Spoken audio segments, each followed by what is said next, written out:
कई बार बड़े बड़े नुस्खे वो काम नहीं कर पाते जो ये छोटा सा आसान सा उपाय कर देगा। आप में से बहुत से लोग अक्सर शिकायत करते हैं कि बहुत थकान लगती है, कमज़ोरी लगती है, चलते फिरते समय सांस फूल जाता है या अचानक दिल की धड़कन बढ़ जाती है, कोई काम करने का मन नहीं करता, बाल झड़ते जा रहे हैं, चेहरा पीला होता जा रहा है, आँखों में चमक दिखाई नहीं देती। ये शरीर का एक इशारा है कि कुछ ना कुछ अंदर गड़बड़ है। नसें कमज़ोर हो गई हैं या नसें दब गई हैं, इसीलिए चलते चलते अचानक ऐसा लगता है सीने में दर्द हो रहा है या अचानक हाथ या पैर में दर्द होना शुरू हो जाता है, चींटियाँ सी काटती हैं, रीढ़ की हड्डी में सुन्नपन आने लगता है, हाथ पैरों में सुन्नपन आने लगता है। तो आज से इस प्रैक्टिस को आपको रोज़ाना करना है। आपको जब टाइम मिले तब आप इसे कर लीजिए। पहले ही दिन आपको बहुत ही अमेजिंग रिजल्ट्स मिलेंगे। और इसके साथ वीडियो के एंड में मैं 2-3 चीज़ें बताऊंगी जिन्हें आपको अपनी डाइट में शामिल करना है।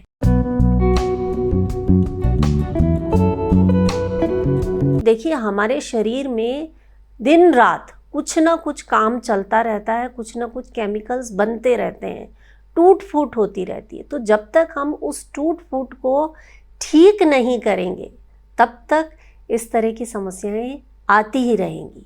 तो हमारे शरीर में एक ऐसा केमिकल है जो इस टूट फूट के लिए संजीवनी का काम करता है।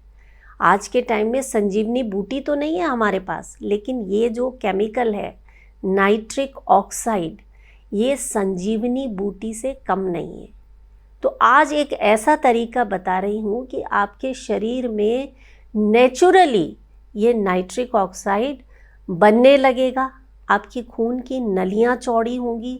और अगर बाहर से कोई ऐसी चीज़ें आपके शरीर में आती हैं, कोई वायरस, कोई बैक्टीरिया, कोई इन्फेक्शन, यानी जो रोगों की जड़ हैं, उन्हें भी ये मारने का काम करेगा। तो पहले इस प्रैक्टिस को करने का तरीका हम सीख लेते हैं। आप आराम से बैठ जाएं, कमर गर्दन सीधी कर लें और उसके बाद आपको भ्रामरी प्राणायाम करना है, यानी भंवरे की तरह गुंजन करना है। तो पहले भ्रामरी सीख लेते हैं, इसके बाद इसके साथ एक मुद्रा हम लगाएंगे, उसके साथ आप भ्रामरी कीजिए, इसका असर कई गुना बढ़ जाएगा। तो भ्रामरी करने के लिए सांस भरना,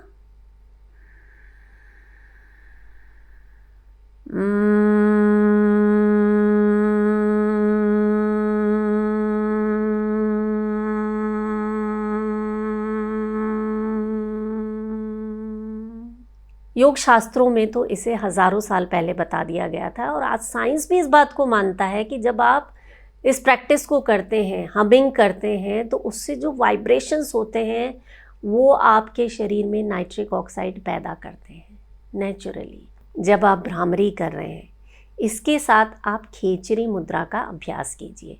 पहले भी कई बार मैं इस मुद्रा के बारे में बता चुकी हूँ कि ये एक ऐसी मुद्रा है जिसे करने से आपकी पीनियल ग्लैंड एक्टिवेट हो जाती है।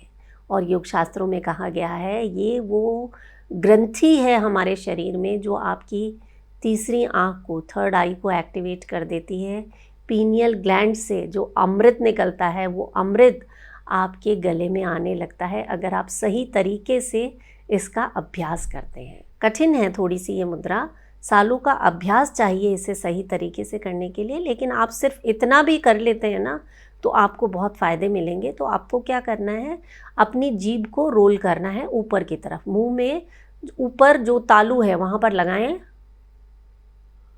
और कोशिश करें जीभ को जितना पीछे आप ले जा सकते हैं गले की तरफ ले जाएं। करें आप अभी साथ में।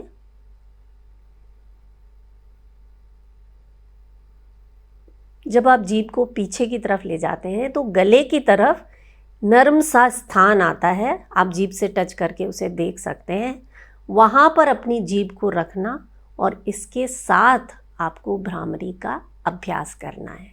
कुछ लोग कहते हैं कि हमारी जीभ तालू पर टच नहीं होती है, तो जहाँ तक आपकी जीभ पहुँचती है वहाँ तक आपको उसे रखना है और उसके साथ भ्रामरी का अभ्यास करना है। धीरे धीरे आपकी जीभ और पीछे की तरफ जाने लगेगी। और योग शास्त्रों में कहा गया है कि योगी जन, मैं नहीं कर पाती हूँ, लेकिन जो बहुत बड़े बड़े सिद्ध योगी होते हैं वो जीभ को गले से अपने नाक के अंदर प्रवेश करा लेते हैं और सीधे जो अमृत है उसका पान करते हैं। तो चलिए शुरू करते हैं। जीभ को रोल करें और तालू पर लगाकर भ्रामरी करेंगे 3 बार। सांस भरें,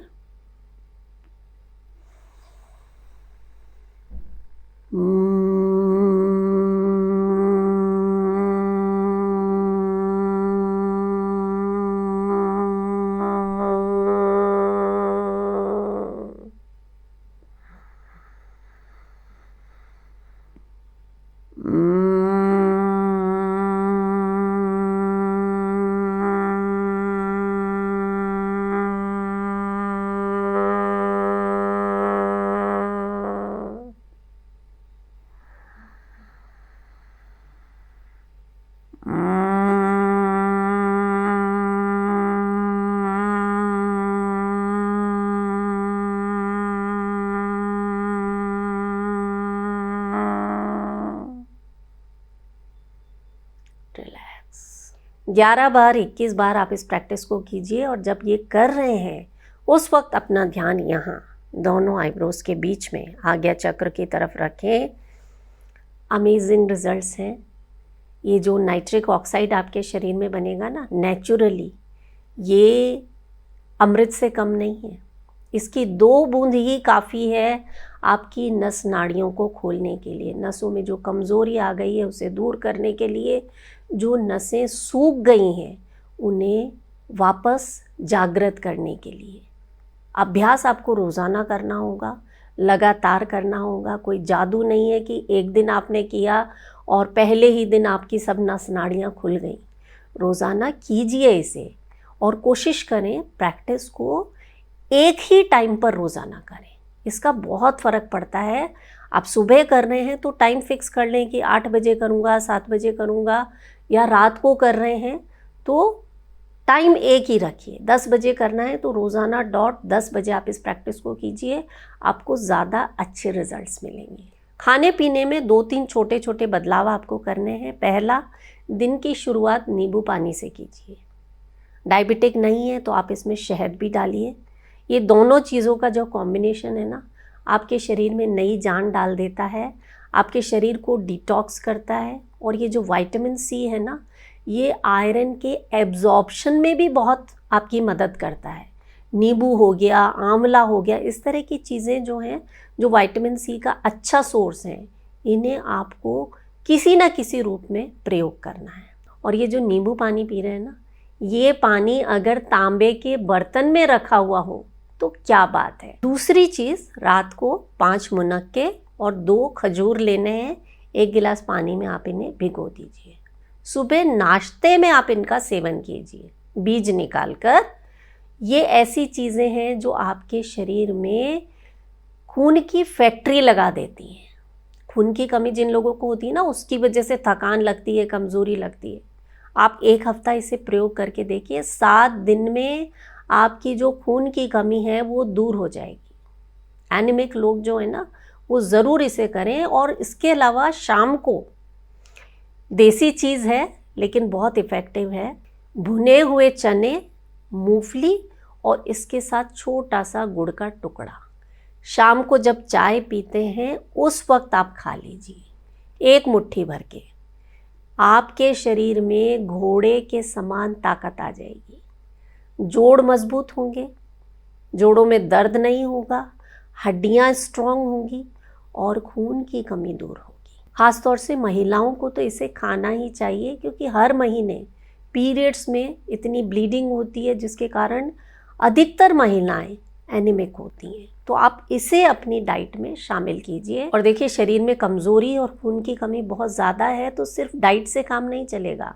योग शास्त्रों में मुद्राओं का वर्णन किया गया है जो आपके शरीर में प्राण शक्ति का संचार करती हैं। ऐसी ही एक मुद्रा है प्राण मुद्रा, जिसका प्रयोग करके कमज़ोर से कमज़ोर व्यक्ति भी अपने आप को बलवान बना सकता है, अपने अंदर इम्यूनिटी पैदा कर सकता है। और खून में अगर किसी तरह की कमी है, विटामिन्स की कमी है या और भी किसी तरह के दोष हैं, उन्हें दूर कर सकता है। तो आप भी इसे ट्राई कर सकते हैं। 15 से 45 मिनट प्राण मुद्रा का अभ्यास आपको करना है और ज़रूरी नहीं हम एक ही बार में 45 मिनट करें, आप छोटे छोटे टुकड़ों में इसे डिवाइड कर सकते हैं। कैसे बनानी है ये मुद्रा? आपकी जो रिंग फिंगर, लिटिल फिंगर और थंब, लास्ट वाली दोनों उंगली और अंगूठे का सिरा आपस में मिला देना। दोनों हाथों से ये मुद्रा बनाई, इस तरह से हथेलियाँ आसमान की तरफ की और आराम से घुटनों पर अपने हाथों को रख कर बैठ जाना है। आप चेयर पर भी बैठ सकते हैं, ज़मीन पर भी बैठ सकते हैं। कमर गर्दन सीधी रखनी, लंबी गहरी सांसें लेना, सांस भरें, सांस छोड़ें। लगातार मुद्रा की तरफ ध्यान रखते हुए आप इस अभ्यास को करें और महसूस करें शरीर में प्राण शक्ति एक एक अंग तक पहुंच रही है, उसे स्वस्थ बना रही है, शरीर मजबूत हो रहा है। ऐसे भाव के साथ जब आप इस मुद्रा का अभ्यास करेंगे, बहुत ही अमेजिंग रिजल्ट्स आपको मिलेंगे। ये तरीके देखने में जितने आसान हैं, इनके असर उतने ही कमाल के हैं। लाखों रुपए की दवाइयों के खर्चे आपके बच जाएंगे। करके देखें। वीडियो पसंद आए तो इसे ज़्यादा से ज़्यादा शेयर करें और मोस्ट इम्पॉर्टेंट, अपना बहुत सारा ख्याल रखें। मैं हूँ मधु चौधरी और आप इस वक्त योग जर्नी पर हैं। नमस्कार।